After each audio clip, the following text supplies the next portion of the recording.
रोज सकाळी अजयच्या दिवसाची सुरुवात ही कॉफीने होत असे. कधी 1, 2 तर कधी कधी 3 कपसुद्धा होत होते.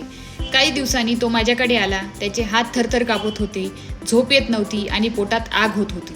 पूर्ण हिस्ट्री घेतल्यावर लक्षात आलं की ही सर्व लक्षणे कॉफीच्या अतिवापरामुळे झालेली आहे. त्यासाठी त्याला जिरे, बडीशेप आणि धने याचा रोज सकाळी काढा करून घेण्यास सांगितला. आहारामध्ये तुपाचं प्रमाण वाढवण्यास सांगितलं आणि कॉफी घेण्याची इच्छा झालीच तर त्यामध्ये हिरवी इलायची आणि गुलाबाची पाने टाकून कॉफी घ्यायला सांगितली, ती पण रोज एकच वेळा. असं केल्यावर त्याची हळूहळू लक्षणे कमी होऊ लागली. कॉफी ही तिक्त, कषाय रसात्मक, उष्ण गुणात्मक आणि वृक्ष आहे. त्यामुळे आपल्याला इन्स्टंट स्टिम्युलेशन देण्यासाठी, इन्स्टंट अलर्ट करण्यासाठी याचा वापर केला जातो.